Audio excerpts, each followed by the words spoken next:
All right, you guys. I feel like it only just began. I was about to be like, I feel like we're coming to the end of an era, but actually I feel like it's all just beginning. So this is the video for the reunion. I know we did a live and that it's up and a lot of people have watched it, and that's fantastic. I know it's like 2.5 hours of craziness. I want to thank everybody who came and made it extremely successful, in my opinion. I was so nervous and so scared, and I had never done anything like that. So you guys were very patient and very kind, and you made it really a fun experience. If you weren't there, I understand that too. It's not for everybody. It was a lot like being like trying to watch football on Thanksgiving or trying to watch a TV show in the middle of a party. There was a lot going on. And so I decided to rewatch the reunion and to do the video recap that I had actually told you guys I was going to do in another video, but I don't think I made that clear. So I know some people were like, this is what we're getting for the reunion. No, this is the recap and conversation about it. So here we go. We're going to get into it. Now, I will apologize right now. If you have already watched the live, you're probably going to hear a lot of these opinions maybe stated in a more thought out way, and also with a little less heat. I was so livid. In that live. I almost can't comprehend it. I am going to talk about Carlton in this video because he was on the reunion, but I hate that I'm going to, because I don't feel like that man deserves any more airtime than he's already gotten, and I think he's gross. But here we go. Let's get into it. So the reunion opens with Nick and Vanessa Lachey. Now, I'll tell you this, and I did mention it already, but I was really weirded out by this whole, I wasn't weirded out by this casting in the beginning. Like, it was what it was and whatever. But then the more that they would show up, like when they were at the resort, that final dinner before, or lunch right before everybody went off to their own apartments, I thought it was weird, and they would bring them in at different points. I think that this is a weird casting. I don't really understand it, unless it's like one of those, we're not sure if people are going to watch it, so we want like celebrities to like get an audience in. And I guess that's true. I mean, when was Nick Lachey famous? Like back in the 90s, and now that's about the age demographic that's watching the show, maybe a little bit younger. I don't know. It's weird, right? Was he like 98 Degrees? I think. Like, there was NSYNC and there was Backstreet Boys, but I don't think Nick Lachey was either one of those, right? I don't know. Anyway, so this pairing is always really weird to me. I think that they could have picked somebody more interesting and funny and with more comedic timing, because they seemed really weird. I did look it up though, because apparently they do have kids. And they have 3 children: Camden, Brooklyn, and Phoenix. Of course they do. Anyway, they start the reunion with this game, like, let's raise our hands if we're still together. Like, raise your hands if you're married. Raise your hands if you're this. And it's very awkward and weird. I don't know. I'm guessing there was a teleprompter and that there was a script, but it's very awkward and like clunky. It's a clunky intro. And I think the whole point of it was to get us to where they were like, raise your hands if you're in a relationship with the person you were engaged to on the show. And it's Damian and Giannina, and they raise their hands. And everybody's like, and it's a little bit weird. Like, that was a long road to go around just to get to the fact that Damian and Giannina are back together. And apparently, we're going to find out that they only broke up for a couple of hours or something like that. I don't know. So anyway, I just thought the whole beginning was kind of weird, and I'm not really feeling Nick and Vanessa Lachey. If we get a season 2, maybe we can get a recast for the host. Would anybody be upset by that? Like, would you feel like Love is Blind isn't quite itself if we don't have the Lacheys? I'm just asking. Right off the bat, we check in with Kenny and Kelly. Kenny is glowing. He is happy to tell us that he's never been as happy in his life, and he is not with Kelly. And Kelly kind of says, "Oh, I dated somebody who was at our wedding." No, you didn't have a wedding, Kelly. No, you don't have an our wedding because you don't have a wedding. Like, you didn't marry him. Just saying. So anyway, I thought it was kind of weird. She talks about like changing careers, and I think this is something that a few of them are they kind of talk about, is like, taking some time and figuring it out. And this was like a life-changing event. So if anybody is feeling like they need to change their lives, you just go sit in a closet for a week and you'll come out completely different. I don't know. I don't know, guys. I don't personally understand it. Other than maybe that, we tend to live in a really busy world, and we really are like always, especially nowadays, you have so much going on. And I'm not even talking about like the distraction of electronics and stuff. I'm just saying, like, it takes a lot of hustle to be a human in the world today and to make it. So I think a lot of us can get kind of stuck in that hustle. So maybe it was because they had the time away from the world for 6 weeks, because they, they went into the pods for, I think, 8 days or so, and then they went on vacation for another like couple of days. So there was at least like 2 weeks there that they had given their phones to somebody else and really just kind of hanging out. And one of the best ways to get to know yourself is through getting to know other people. Have conversations where you talk about things that happened when you were a child, and you start to like take those out and unpack them, and you learn about other people, and you're like, oh, I have that in common, or that's a quality I don't really like. And so I think that there is probably some truth to it being extremely educational in a way, because there was no distractions, and you are learning about people, and in turn learning about yourself, right? So as far as that goes, I get it. But I think the rest of it's just having a camera on themselves for like 6 weeks and then having to live that. And I do think that we're going to see people take responsibility, and I'm using that very loosely because I don't think real responsibility was taken for their actions. But anyway, people are going to take responsibility, but there's definitely a feeling like you're only taking that responsibility because like the camera was there and the world has seen those actions. Anyway, let's get to it. In our round of quick check-ins, we also check in with Amber and Barnett right before we check in with Messica. But Amber and Barnett, we check in with Amber and Barnett, right? And it's like this. Amber comes off, I don't know, it's like her laugh seems almost forced. I don't think things are happy and secure in that land, right? So the first thing she says is, I haven't killed him yet. That is weird. It is strange that she's always going to some negative place with her jokes about Barnett. Like, she says it a lot during the show. It's always like, he's crazy, I'm crazy. Or, when she said twice in that one episode, like, my mom thinks I'm going to settle down. She doesn't know you're as crazy as I am. Then she also said in an interview about wanting to be a stay-at-home mom, like, you don't know him, his kids are going to be terrible, and I'm willing to take that on. And always follows it, but it's almost like a fake laugh. It doesn't feel real. Speaking of not real, Amber has blonde hair. Now look, clearly, I mean, yes, I'm a natural blue. I'm not knocking anybody for dyeing their hair, okay?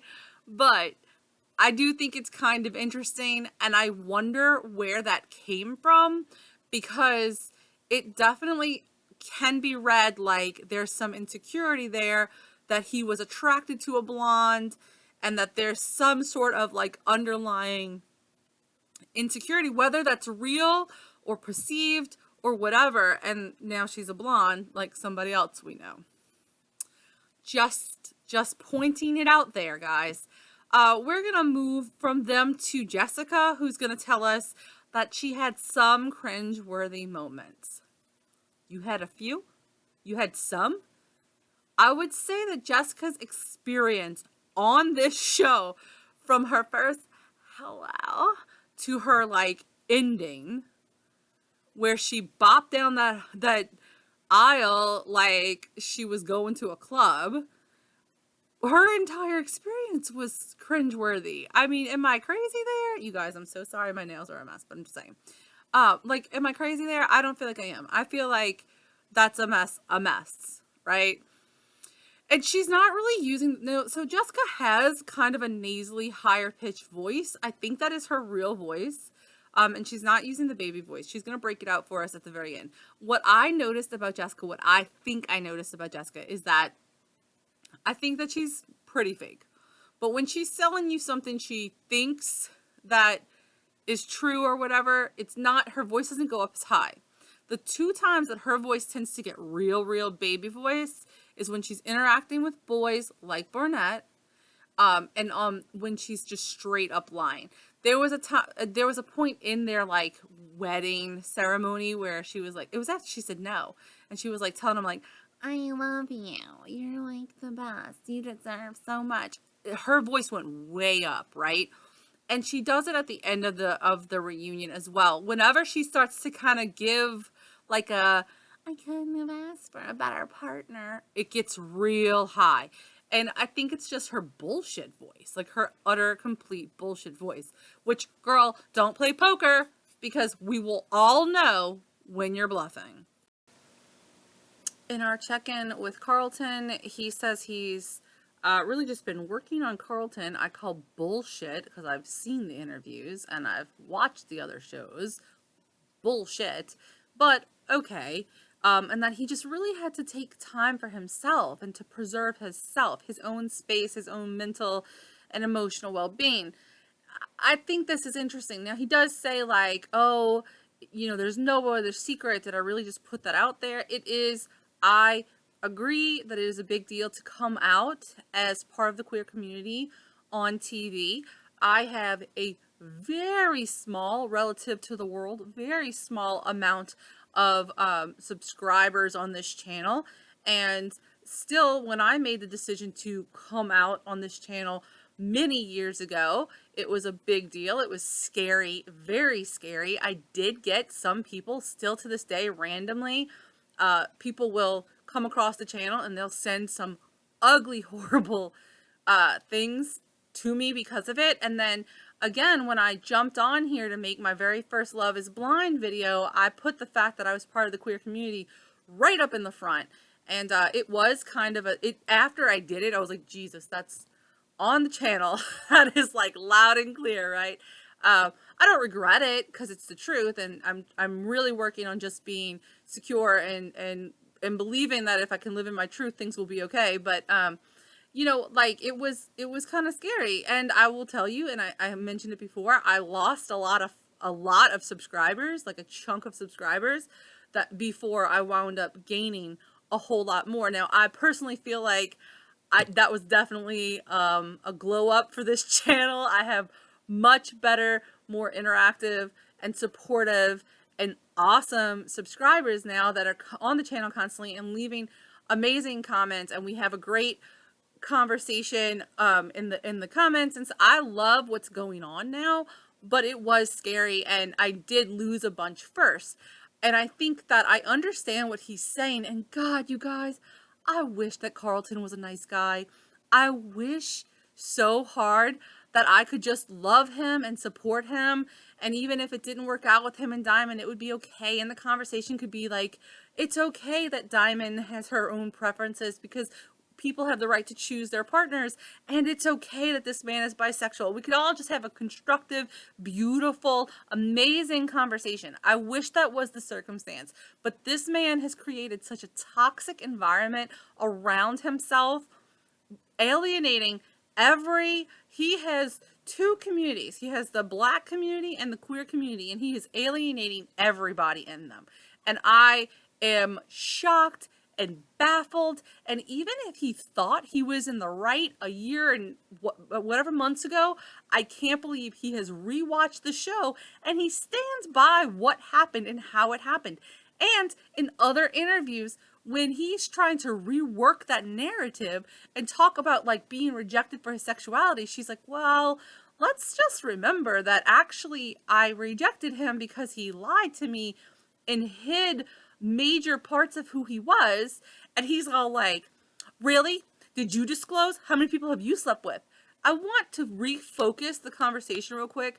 People keep saying straight people don't have to disclose. That's not true. Straight people have conversations about their past sexuality all the time with partners. But I do want to say this. Nobody's asking him to disclose the amount of people he slept with. Nobody's asking him to give names. Nobody's asking for him to tell us when the last time he was with a man was. Nobody has asked any of those ultra personal questions. The only thing that his partner, who he was engaged to, felt that she had the right to know was his sexuality. As in, the overall, what's your sexuality? Personally, I don't think anything was wrong with her assuming he was heterosexual, since arguably every other person in that experiment was. So it was a natural assumption. People make it every day. Heterosexual is the default. It's a normal assumption. And for him to hold it back and to lie and manipulate was wrong. And I just wish that he would have done this differently, because I really, really wish we could be having a whole different learning, growing, happy, kumbaya conversation. But that is not what Carlton gives us now. It's not what he gives us later. And it's not what he gave us in interviews after. Oh, you guys. Damian and Giannina are still together, so together all the time, together, waking up together, going to the gym together, together, they're together. We get it. I don't know. I had like a brief change of heart, but I just can't get behind Damian, guys. I can't. Like, I was like, well, Cameron hangs out with him, cool, but I don't know, man. I don't know. I don't really like this kid. I'm sorry. Diamond seems extremely emotional. I can only imagine that being in the same room with her emotionally manipulative abuser, because he was abusive in that. He was emotionally just so ugly, and what he did to her was very wrong. So when being in that room with him has to be something else. And I think she is working so hard, just like she worked to have peace and to find peace with him in that last show with them. I feel like she's really working hard for that. I don't think he's worth that much, but good on her. She's working on her PhD. That's amazing. She is way too good for him, and I love her. I think she deserves the world. Cameron and Lauren, they're happy and snugged up, so we're gonna get to them. Basically this is just like a quick take a tour around the room. And then they talk to Mark, who talks about, getting more in touch with his emotions. I can't imagine that Mark has ever not really been in touch with his emotions. I think that it is a beautiful thing when you can see a straight, confident man be vulnerable and be sensitive. And I think that a lot of times guys don't show that because we as a community and as an audience kind of come down on it. It's like, what's wrong with him? He's such a sissy.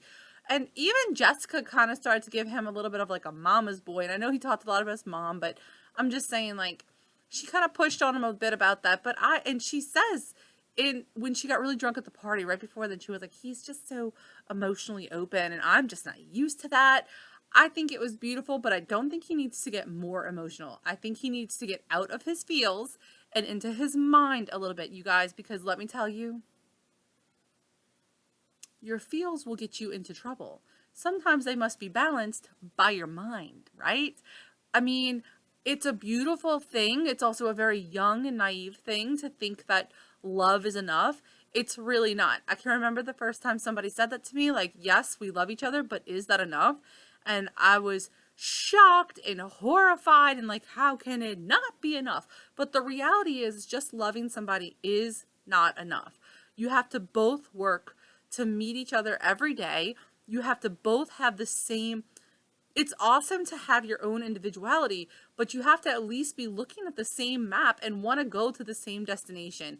And you can love somebody like crazy, but if they don't love themselves, or if they're not able to reciprocate, or if they are not trying to go to the same destination in the end, you're going to run into problems. And love is not enough. It's a very youthful belief that it is. Sometimes it's not. And on top of that, love is not always squishy and exciting and butterflies, because sometimes love is absolute security and knowing that this is an ugly moment in life and shit is hard and everything sucks. And when you look around and the like desolate ridiculousness that is life right now is staring back at you, the one thing you don't have to worry about is that you know that your partner is standing there, even if it's so dark you can't see them, and you know they got you. And you might not feel squishy and lustful and excited in that moment, but you know they got you. And you're going to get out of this with them, and all of those feelings will come back twice as strong because now you've been through some shit. And now you know what that person's made of. Just my opinion, but it's also my video, so my opinion goes. Amber's getting pretty defensive about Carlton falling asleep on her. You know what? I'm starting to kind of wish, okay, let's do dream matchups, right? I'm starting to kind of wish certain things. I wish that Diamond and Mark would have gotten together. I wish that Jessica and Barnett would have wound up together, because that's a flaming dumpster fire I would like to watch happen. And then Carlton and Amber, because that is something else. Because Carlton picked Diamond, who is too classy and too kind, but Amber will burn his house down, right? So I would have loved to see those things explode. I'm just saying. I know that that's probably not very constructive of me, and I know that's probably not very kind, but I also think that that's how I feel about them at this point. I don't know. She's like, I'm not boring. And I think that's the thing, is that Amber identifies herself as being like over the top and shocking and absolutely, and I think so a lot of it feels almost put on, like the extreme things that she says. It feels put on. I don't know. The more time I spend with these people, the less she was never my fave, but I had gotten on board for a second. Okay, I'm leaving the earpiece in because it's getting too hard to come and go. So we're just going to talk.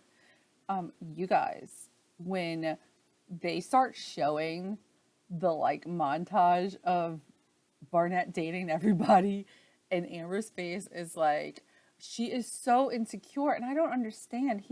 At the end, he picked you. No, I don't know. I feel like, when you're in high school and your friend is dating that douchebag who's also cheating on her, and you're like, dude, walk away. You'll be better off without him. And she's like, I have to win. Like, I can't let her win. And I feel like Amber very much feels like getting Barnett meant she won, but now she's kind of living a life that makes her realize that that's not really a prize. It's not really a prize. And it also seems like she feels like she has to stay on or she'll lose him. Barnett says that he thinks Jessica is his number one because when he talks to her, he gets goosebumps. It's like, no, that is your brain responding to that pitch. Your brain is about to burst into flames because of the pitch of her voice, and you're getting goosebumps. Boys are so stupid.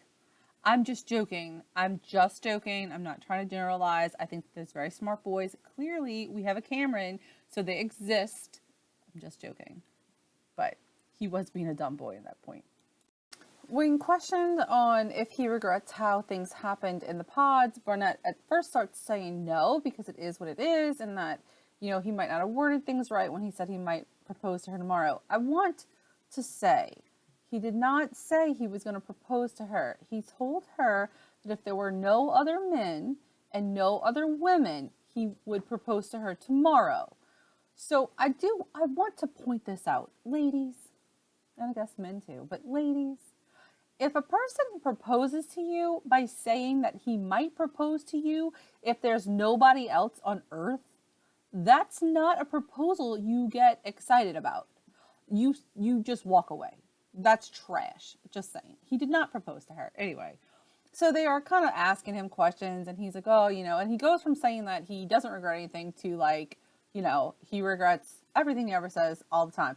Barnett really just kind of tends to sidestep things. He lets Amber do a lot of the answering in interviews.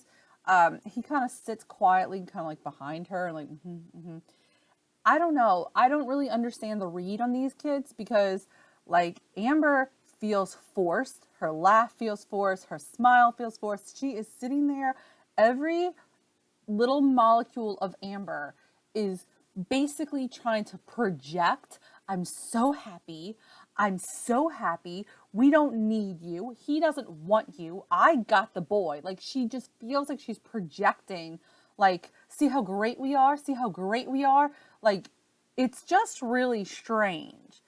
And it doesn't feel 100% genuine, which is a new feeling for me, because I really felt like Amber was totally herself and was just like living herself wild and free.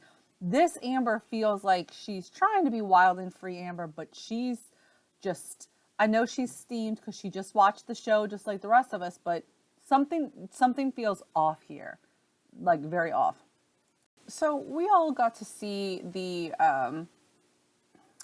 preview of, if you haven't seen it, I suggest you go watch it, but the preview of Amber confronting Jessica. It's not really a confrontation. It's more like she's bitching at Jessica, basically saying that Elsie and her were very respectful about the fact that they both liked him, so they stopped talking about it, but Jessica wasn't. And when Jessica came up to her and was like, oh, he proposed, Amber wasn't having it. Now, in the clip, if we all remember, Jessica's drunk, surprising no one, and she's all like, he don't know what he want. He just told me he fucked up in the head, and he, because she's not using her like high pitched voice. She's like it's her drunk girl on girl voice. And yeah, he proposed to me last night. She's not really. I mean, he didn't propose. That's not true. But let's say anyway. And I think she thought. So I think that Jessica thought that by walking out, she was going to create a situation where she would then be desired more, and he would chase, and that didn't happen. And then on top of that, she thought she could get her competition to leave him alone, but Amber went directly to the source and was like, what's up? And they had a conversation, and that didn't happen either. So everything kind of backfired on her. And then my favorite part of this entire confrontation isn't so much Amber and Jessica, because Jessica's just like, she's been to therapy. She worked on herself. So she doesn't feel, I get the feeling that she doesn't feel at all responsible. Like now she's doing that whole, like, I've been to therapy and I worked on myself. I have removed myself from that version of me. And now I'm this version of me. And I can do nothing but be happy for me now and live in this moment. And that's that moment. And it's not really me anymore. That's such like it's such a dippy way of removing yourself from responsibility, but that's what I feel like she's doing. But anyway, my favorite part of this confrontation is when Amber says, bitch, you shiesty, and we get to see everybody else's face. It's like, Cameron looks like he can't even. Cameron, that's how I felt through a lot of this with Carlton. And like little Lauren's face, what? It's just so, I love that Mark is like, give it to her. I'm not going to, but I will not stop somebody else from letting her know that she's a shiesty bitch. Like, this group photo gives me pure life, right? It's good. And of course, Jessica's like she started to be like, I owe them an apology because there's an apology that needs to happen because I worked on myself and there's an apology. And I was like, are you going to give it to her? I really thought that she was going to like apologize by like admitting that she owed one and leaving it. So, but she does go, so I apologize. I mean, for what that's worth. It's a bullshit apology. That is absolutely the kind of apology that your first grade teacher would make you turn yourself around and redo because it doesn't really count. But okay. Okay, Jessica. At the end of Jessica's non-apology apology, she says that she's just happy to have been part of an experiment where happy couples wound up married, and that she has no hard feelings. You have no hard feelings? You don't harbor any hard feelings towards the person whose man you were trying desperately to steal? Imagine that. You shouldn't have hard feelings. Everybody else in the room should have them against you, but you should be the one sitting there with no hard feelings. So that's not an accomplishment, I'm just saying. And, Amber is basically laughing at her the entire time. She's talking, it's not a real laugh. It's a bitch laugh. It's a, you a shiesty bitch. I don't have to hear anything you say. But some of it feels put on. It's weird. It's the first time I'm really feeling like Amber is just really pushing hard to have this persona of like, I don't give a F, but she gives an F. She gives lots of F. She gives all the F's. She has no F's for anything else because she gives them all to Jessica in this moment. When asked about meeting all the people that they had talked to, everybody is going to like obviously agree that Lauren was just shockingly stunning. To see her and to get to know her outside of the pod, she's like everything you thought she'd be and more. And we all knew that. We all know that about our girl Lauren. Nobody is surprised. Now, color me surprised right here when we find out that Lauren and Damian dated often and for quite a while, for days. I mean, like in a world where 8 dates is like, you know. So let me just tell you guys, I don't know if you've never heard this before, but like there's like that joke, like what does a lesbian bring to the second date? A U-Haul, ha ha ha.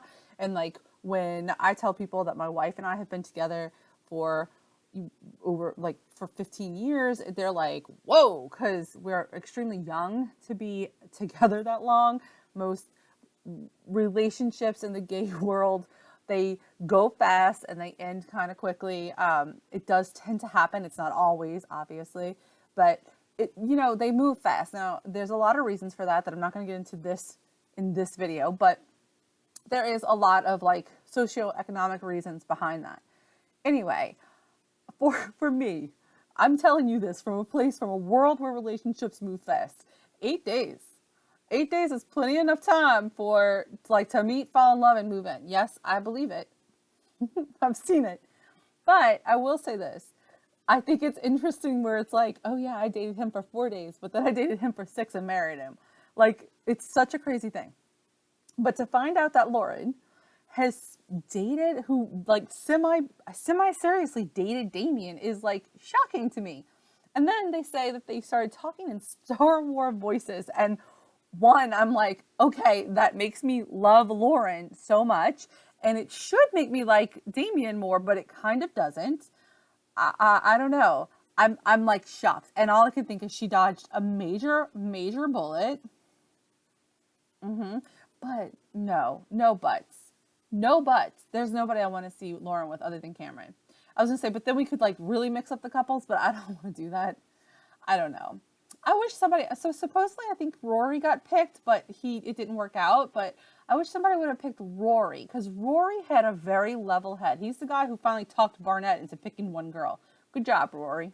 Diamond was surprised to see Mark because she finds him attractive, and I am like, yes, I ship it. Let's do it. Let's put Diamond and Mark together, give them a Mexican vacation, and see what magic we can get. Because I do think that Mark, for all his naivety, for all his youthful hopefulness and over-eagerness, I do think that he would treat her well. I think he would absolutely honor and adore his partner. And I think Diamond deserves that. So I would love to see that happen. Let's do it. Ooh, oh my God, you guys, if we have enough Love is Blind seasons, we can do like, you know how Bachelor in Paradise sends all of their like extras that didn't wind up together off into an island? We could do it. Let's do it. Netflix, are you listening? I just pitched you an idea. They're going to go through Diamond and Carlton. And there's not a whole lot of new information. We rewatch it. It's disgusting. It's as disgusting as it was the first time.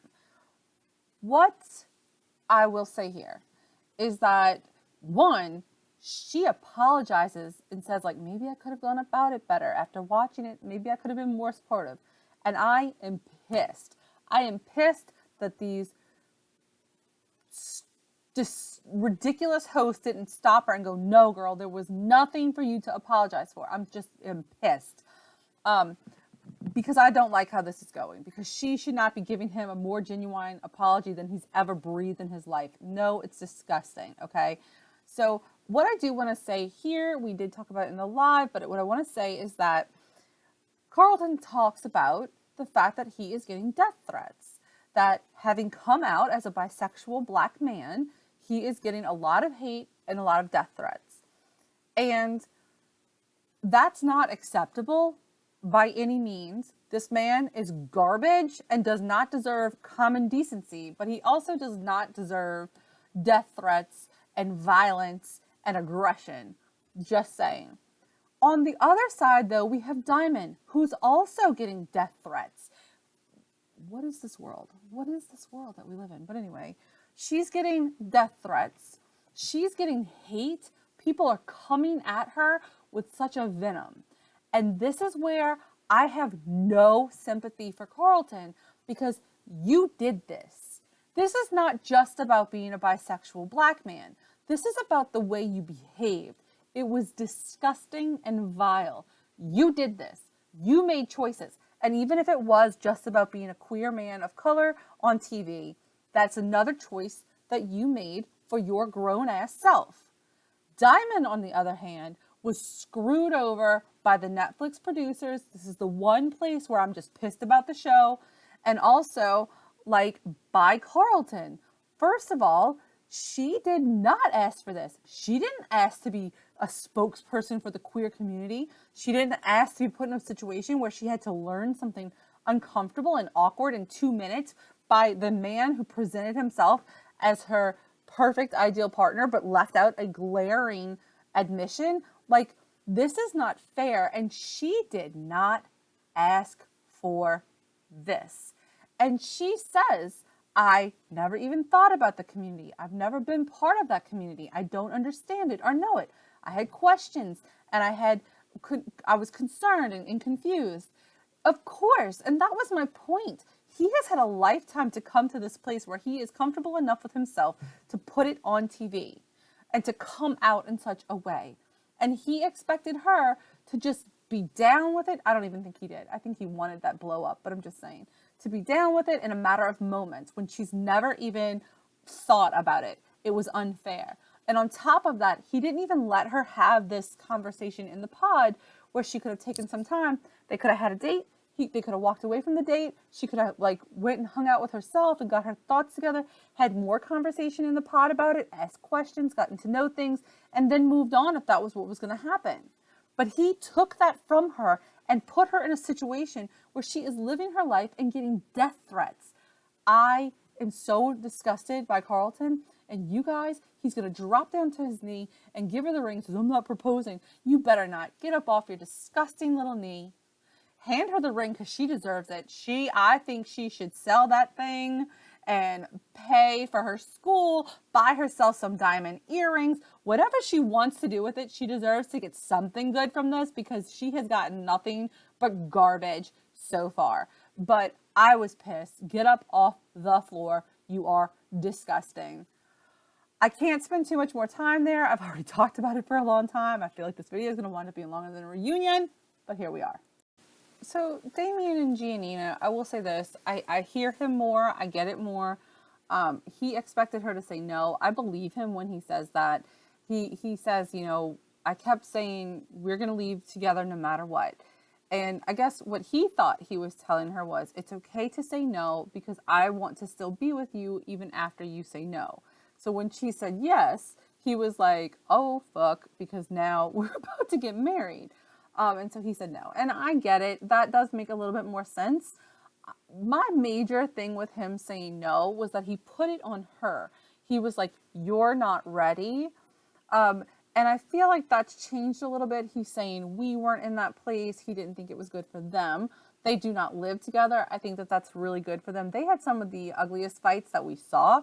So I feel like it's probably a good idea that they're getting to know each other and how to not push buttons while not in the same living space, because I think that they actually might wind up lasting and becoming a real couple that can really go the distance by not living together and getting to know each other first. Whereas like Cameron and Lauren are definitely more level-headed, and Cameron's like an analytical thinker. He's a scientist, so he's going to have a different kind of like calm mindset, I think, and problem solve. And Lauren seems extremely matched in that with him. So I can see how even though they're cohabitating, they are finding balance and able to go at problems like in a calmer way. But if you are a more volatile person in your personality, which Giannina says she came from a family where they would yell and holler and fight, and that's what she knows. And he says, nobody in my family behaves that way, and it's It freaks me out so much. I don't know how to deal with it, right? So I could see how that couple and that pairing would need their own spaces and to really be able to like to remove themselves when it starts to get really ugly. So I don't think, I actually think they might wind up better off. I just think it's weird. If I'm honest, I just think it's weird. I think he's weird. I think that he is scary calm. Like there's monotone, like Mark is a little bit monotone. He's got a very soft or like, I don't know, Cameron's extremely kind of monotone. I don't know how to say it because they don't come off as monotone. They come off as like chill. But Damian is monotone. And he is like scary monotone. Like it really kind of feels like if she goes too loud and too, I don't want to say crazy, but like if she gets too emotional on him, he could snap because he just seems strange a little bit. Not, I don't know how to say it. Like I don't want to say something. I'm not trying to be ugly. It does sound ugly. But like he just seems kind of like, I don't know, weirdly removed. I like I said, I get what he's saying now. I understand it a little bit more. I mean, it's not really my place to have to understand it. He doesn't have to explain himself to us, but it does make it a little bit more clear. It just doesn't feel, he just feels strange, I guess. And also, I mean, look, Giannina's a little bit strange. Like when I thought it was interesting, like his proposal with the put the bow tie on your wrist thing was kind of weird. But at the end of it, this just reminded me of that, was that when she was like leaving and storming out, first she decided to rip off her skirt and like, here, take your bow tie back. And I gotta say, I don't know. I didn't see that coming. I didn't see the bow tie coming. Maybe they are a perfect match. Maybe. She does say she self-sabotages a lot and that she just felt like he knew her well enough to know when she was doing that. I get that.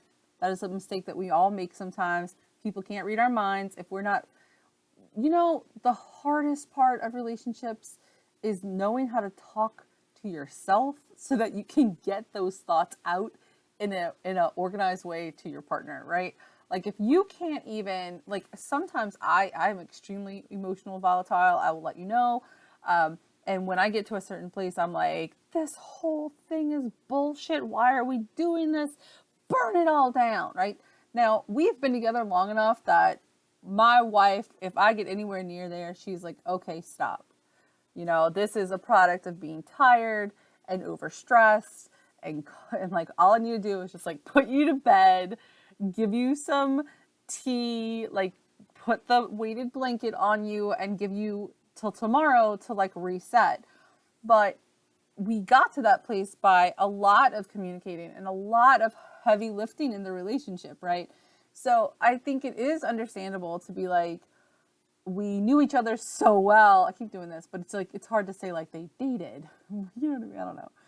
But they knew each other so well in the pods that she felt like they were already at that advanced place, I guess. So I get it. She talks about how she has communicated in ways that have hurt him, and he, has also hurt her, and that now they're trying to like build a new relationship. Now, you know what? I just figured it out. One of the things I didn't like about Damian and Giannina was this, because she did tell him that she tended to self-sabotage, and there were times when they were arguing where I felt like he was being unfair and boxing her in and pushing on her, and then going, you self-sabotage.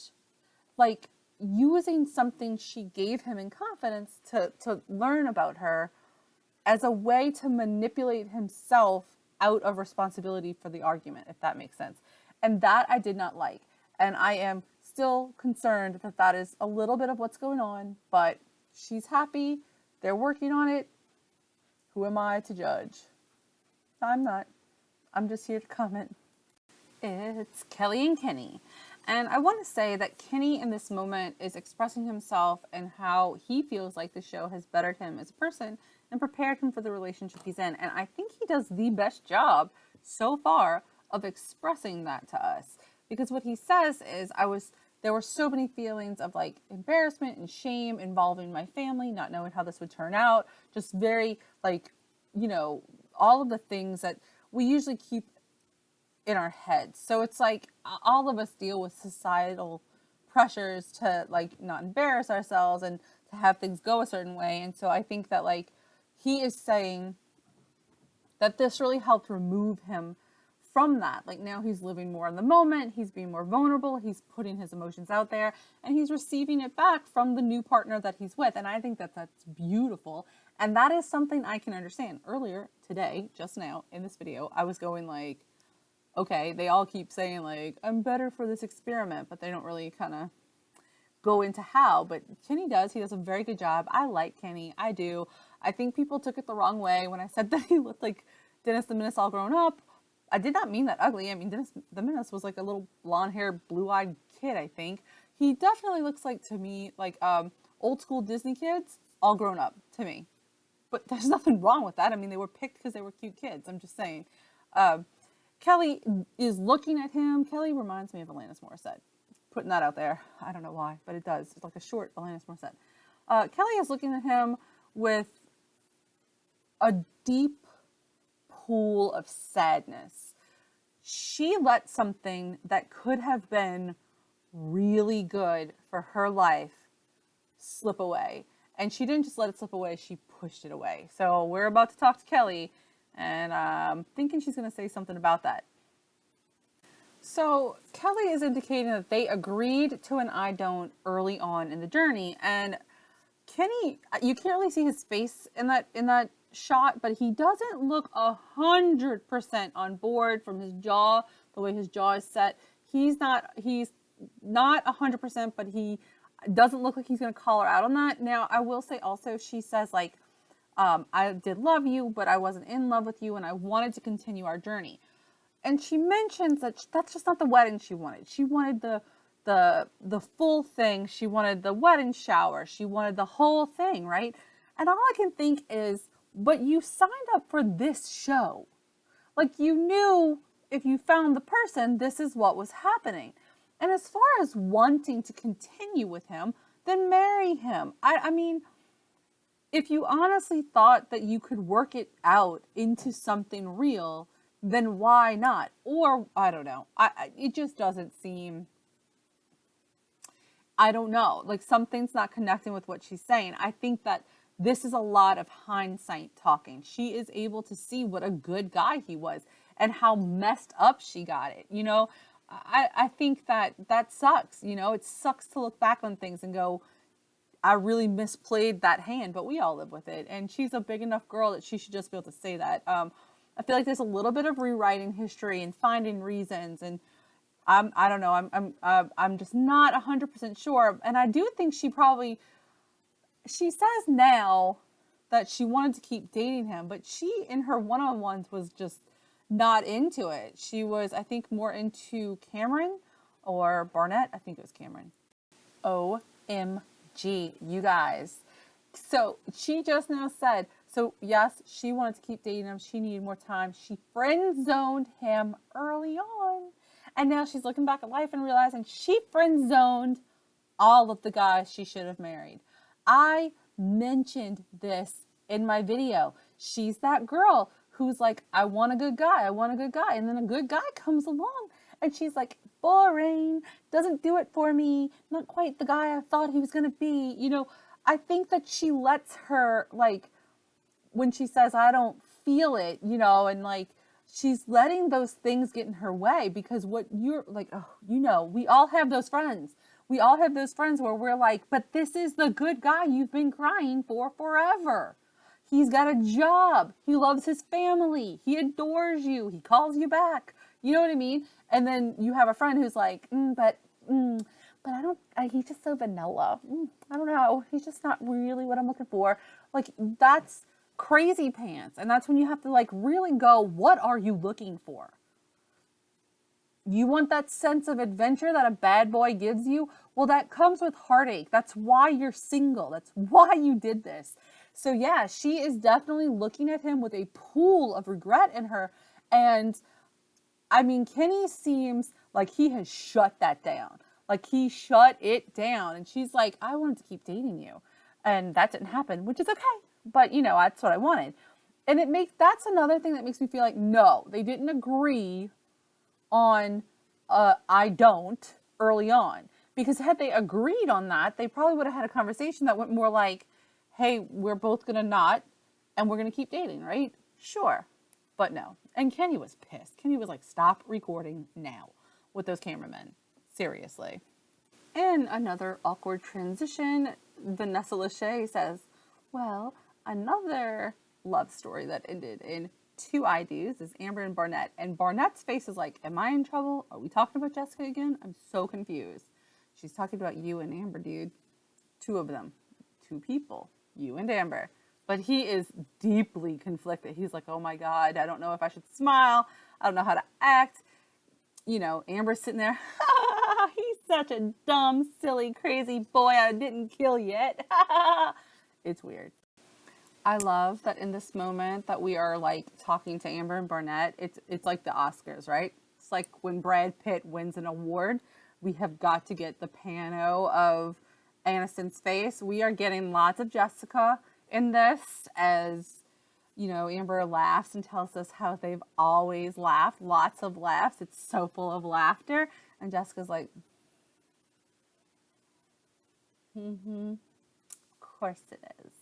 Lots of laughter. Okay.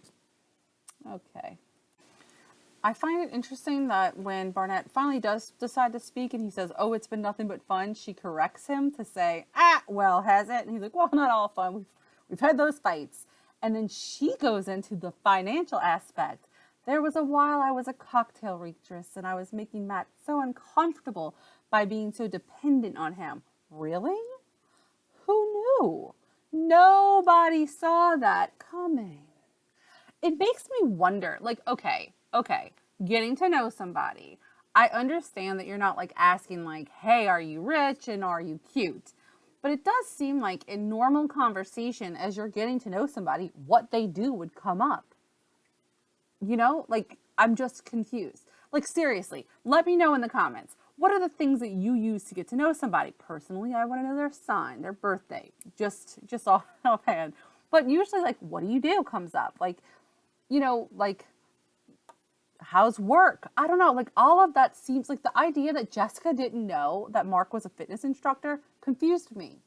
And the fact that, like, Barnett didn't realize that Amber was a homeless person who hadn't worked in forever surprised me. It's like, how did, not necessarily the financial aspects of what they were making, but how did this not come up? So, and she's laughing about it. She's like, like that weird laugh that Amber does. Like, I was making him really uncomfortable and we had expectations. Now that's interesting, right? Because even though we knew we were together and married, we also still had these expectations of what we would have in a husband or a wife. Well, we got her expectations loud and clear. She expected to be taken care of. Her mother expected her to be taken care of. Her mother was basically like, this is my basket case daughter who doesn't have her life together. Are you ready to take her on? Because Jesus knows I need a break. Amber also says that she's never been financially dependent on anybody else before. She's always figured it out herself with the help of friends who have done so much for her. So you mean you were financially dependent on your friends? I mean, you told us earlier that you just couch surfed. You were financially dependent on your friends. And then you put that onto your new husband who you knew for a week. Great. Just nothing seems like that's going to go wrong at all. Amber is just talking and talking and talking. She's talking about the fact that, like, he saw how he likes to flirt and I like to have my life too. And like, it took us a while to figure out how to be out and party together without it getting too crazy. You know what I mean? It's just interesting. And then she brings up the fact that she has brought up divorce. And I don't get it. I don't get it. I don't get the forced, we're so happy, we're that wild, crazy couple, but now I'm going to tell you everything. It's like verbal vomit is just spewing from her mouth. It's a reality show. It's about oversharing, but at a point, I'm confused on your branding and your messaging. I don't know. And in the entire time, Barnett looks uncomfortable. He looks uncomfortable with her bringing up the party, and he looks uncomfortable with her bringing up the finances. He looks so uncomfortable. I mean, he says the right things because he says, like, I'm so glad we found each other and I'm so glad we're married. But there is some disconnect. He is so uncomfortable. And I don't know what kind of therapy Jessica paid for, because she's sitting up there so self-satisfied. Like, well, you say divorce again, he knows to call me. I let him know he could call me anytime. Do not doubt for a second that if Barnett showed up, if he slid into Jessica's DMs, she would take it like that. In a heartbeat. In a heartbeat. I don't doubt it.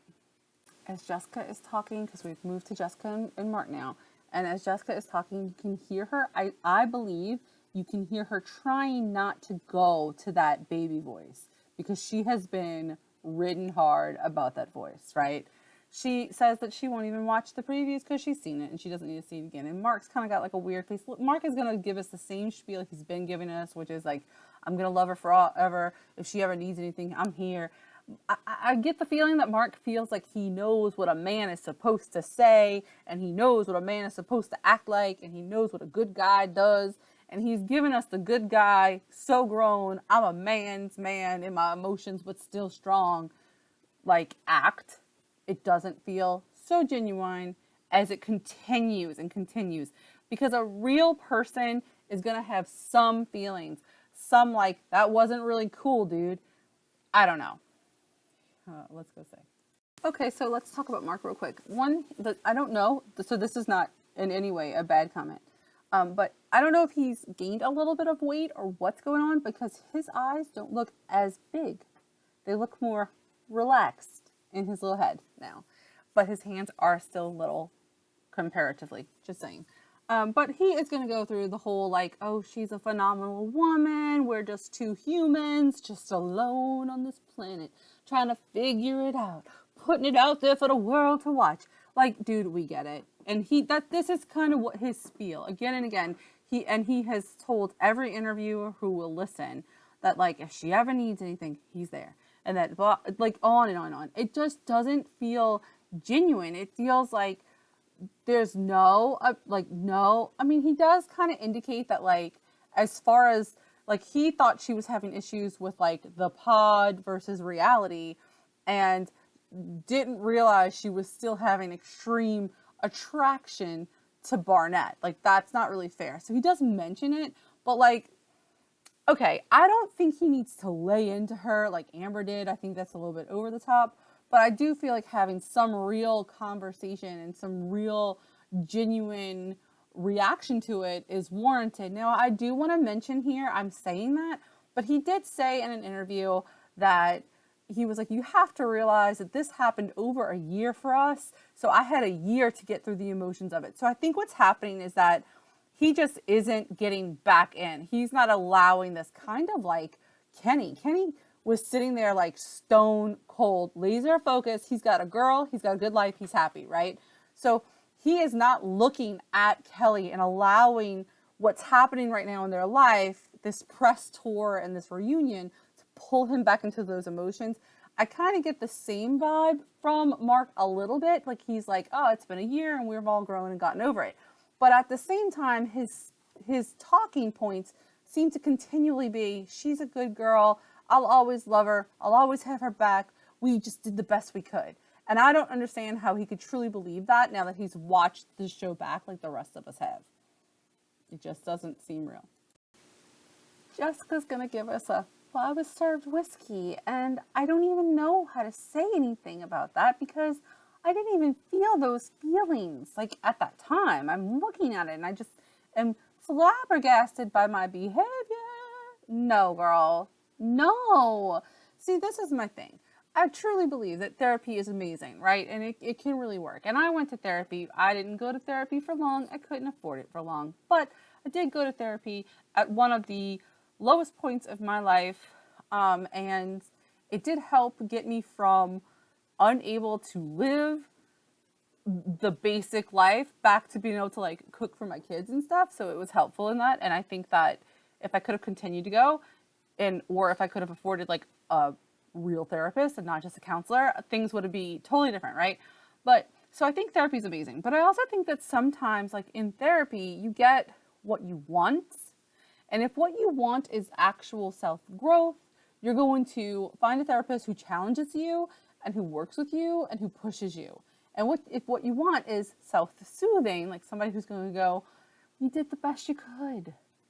You're only human. Let yourself off the hook. Don't worry about it. Worry is a wasted emotion, right? Those are all beautiful sentiments, but the reality is you act like an asshole. And there is some responsibility there. And going, well, it's in the past and there's no use in revisiting the past. That's true. But now we are revisiting the past because we're doing a reunion special. So to like deny it or act like it wasn't real is not helpful for anybody, not even Jessica herself. So let's just be real about that. She needs to actually own some shit. And right now I feel like she's sidestepping, just sidestepping from one side to the other. As we move on from Mark to Jessica, he says, you still never made me Italian beef, by the way. And this is Jessica. I totally forgot about that. I didn't totally forgot. I forgot about that. Like, when that voice comes out, she is like bullshitting. She's like, dude, if you think that you're getting me to make you anything, you're out of your mind. Not happening, right? I do think it's interesting that she went home for a while to like rebuild herself and now she's in LA. You are not trying to build, I'm sorry. I'm going to say something that might sound ugly and I'm not judging everybody in LA. I have some really good friends that I've met through the internet who live in the LA area. They are cool, amazing people, very down to earth and extremely real. But let's be honest. If you are as fake as Jessica, what's the one place you could go in this United States we live in and get faker people? Like, she picked the one place where she might actually seem somewhat authentic. Just commenting. They made us wait to the end for Lauren and Cameron. Of course they did, which is kind of silly. Like, in real TV, I could understand why you did this because we would have sat here and like watched it or DVR'd it and fast forwarded. But like, I don't understand why you did this on Netflix because you're going to release this whole show and we can absolutely fast forward if we want to. Just saying. So we finally get to Lauren and Cameron. Love it. Love rewatching all those memories that we have all come to cherish. This is America's couple. They are like our royalty. We have our very own reality TV royal couple here. Just saying. I love it. Now, she's going to say, like, we're from different backgrounds, as was mentioned so many times. That is the story, and you have to realize that to a certain degree, you're going to get, like, pigeonholed into certain things. So that's their story. And I understand that for Lauren, it's not really fair. She's a dynamic person with many, many different things going on. She is feeling like they didn't really express that in her segments, right? And I mean, Cameron as well, he's a smart guy with a career in artificial intelligence that's all so unique and amazing. So I feel like I get where that would come, that would be frustrating to be pigeonholed into this, and also because it felt like they were always having this conversation. But I do want to say that when it comes to social commentary and reality TV as a snippet of reality, I mean, there's not a lot of it there, but you know, I think that they had an important conversation in their relationship, and that if there was going to be, if you're going to be condensed down into one aspect of who you are, you know, Amber got condensed down into like the crazy and Jessica into the desperate. I feel like this is not a bad situation. I think that it gave a lot of light and it opened a lot of conversations and it gave people some ideas and some thoughts. And by far, I think this couple has many people, both races and mixed race people, and everybody kind of rooting for them. So in a way, I think it kind of brought a lot of light into a situation that really kind of needed it. I will say, and again, I know that like, I get people in my comments who are like, God, you talk about it so much and the world's not like that and like things are so evolved. And I think that that's amazing. If you live a life and you experience little to no racism and you are not a white person, because white people will be like, such a better world. But yeah, it's easy for a white person to say, I'm just saying. But if you are a person of color and you live a life where you don't experience that, I think it's amazing. And my desire is for all people of color to not experience it, not just a few. And I do have some people who are like, I live in America and I live over here, and I'm a person of color and I have a blended mix of friends, and I'm so like, none of this is really pertains to my life. And by far, first of all, I can't speak for people of color. I can speak on the situation in America and the situation that I have witnessed. And I will say that in Louisiana, in my area, not directly, but very close, within the past 10 years, I believe it was like, Jesus, 2020 now. I believe it was like 5 years ago. We had a local judge refuse to marry an interracial couple. And the vast majority of people, like when the story kind of got traction, most people were like, why are they causing trouble by like pushing it? Why don't they just go to a different judge? Why do they have to get married in that courthouse? As if that couple going to their local courthouse was the problem and not the person refusing to give them a legal marriage when it's perfectly legal. Like, it was so crazy. And that was the conversation. So this is something very real and very relevant, and still very relevant in our world today as we live it. And so I kind of think that I get that it was probably frustrating for them, but I am appreciative that it did bring forth the conversation that it did. Cameron makes an excellent point about how a lot of times people are like, changing who you are is bad. Like, oh, they need to love you for who you are, and you should not be expected to change. And to a degree, okay, but the reality is that we are multidimensional human beings, and change is growth. So if you are somebody who enjoys dressing up and doing your makeup and just, being like, that makes you feel pretty, and your partner downs that and makes you give it up, and so you don't feel as secure, that's a bad change. But let's say you're somebody who does that, but your partner makes you feel so beautiful that you're like, it's a Saturday, I'm staying in my pajamas and I'm not doing my face.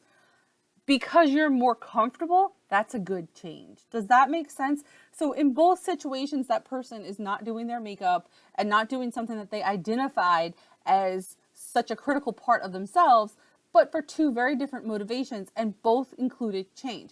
So change is not inherently bad. In fact, it's extremely good if it can be changed in the right direction.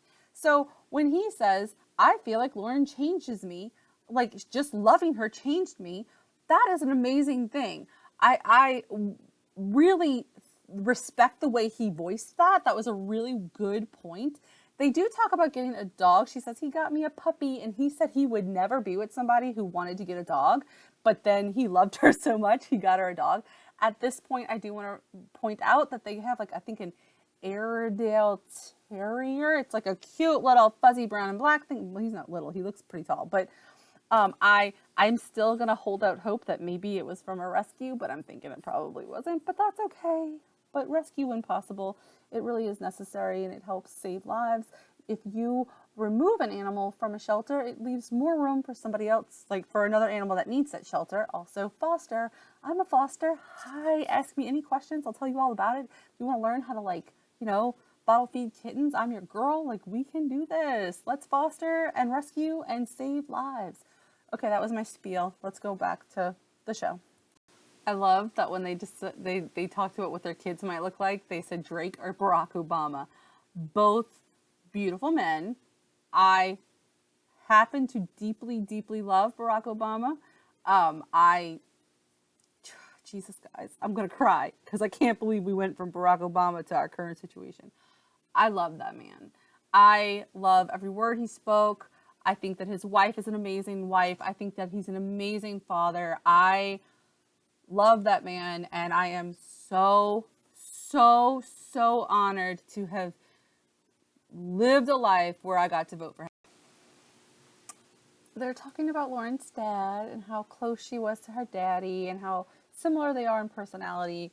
I love that he has dinner with them, that he comes over all the time. They spend time with each other's family. I just think it's adorable. I think that this is a very good, very solid match. I love them. And now I did have a conversation in the live. I talked about the whole, like, him questioning Cameron in certain ways. I believe that he asked important questions that were really, like, they might be what people consider hard hitting, but I think that they were very important and very on topic. And I said then, and I'll say again, I think that they both handled themselves so well. It was an uncomfortable conversation, but necessary. And they chose to do it on TV, which is, I think, again, it's important. It's good to show that these conversations are okay. This conversation that was shown between Mr. Bill and little Mr. Cameron was so important because it's okay to have conversations. And you know what?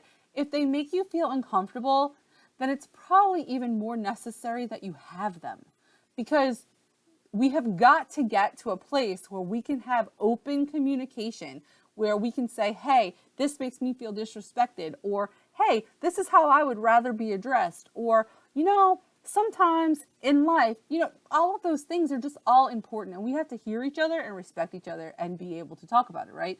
So I understand that they feel like the race aspect of their relationship was overplayed. I don't think so. I think it was very important, and I think it has allowed us here on this channel to have a lot of conversations, and probably many all around the world, and I think that that's a great and beautiful thing.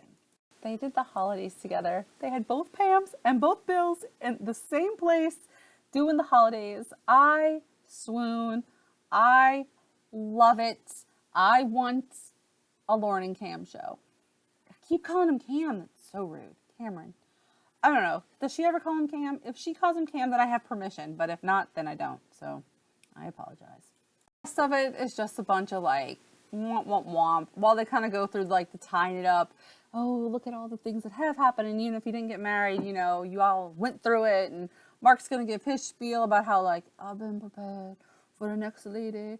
Okay, bro. Cool. Whatever. I think, this reunion, they didn't bring up the dog. They didn't bring up a couple of things. We did get a little bit of a commentary. I thought it was interesting that Amber talked about being financially dependent, but didn't actually address all of the stuff that's going on, where she's like backtracking the whole, like, my life philosophy is to not give a shit, and starting to blame it on like workman's comp and other things. So I found that a little interesting, but nobody pressed her on it. I want to know why we didn't ask the real questions, why we didn't press these people on certain things, why we didn't hold their like feet to the fire. It's a reunion. Let's do it. I don't know. Maybe next reunion we could have like a public led one where we can ask questions and they can answer them. I'm just putting it out there. I don't know. I feel like we could have had more. But it's okay. It was what it was. We got some. I feel like really like the big thing was seeing Amber confront Jessica, but they put all that out like in previews. So I hope you guys like this. I know a lot of you guys already saw this in the live. I don't know if you made it here by now, but I did promise that this was going to be its own video and I would recap it. And I feel like that's what we did. We are now done with Love is Blind season 1. It has been a ride. I love it. You guys like, comment, subscribe if you haven't. I enjoy it so much when we have conversations in the comments. I am going to start just kind of recapping shows, and I encourage you to like and comment on the recaps you like so that they keep going. I figured I'll just do the shows that I watch regularly, and the ones that you guys are interested in we'll keep on doing, right? Sounds good to me. All right, up next, I think I'm going to have some retro recaps from Temptation Island, like I talked to you guys about. Also, I was told that there's some more reality TV on Netflix, like some kind of Back with the Ex show and stuff like that. I'm going to check it out too.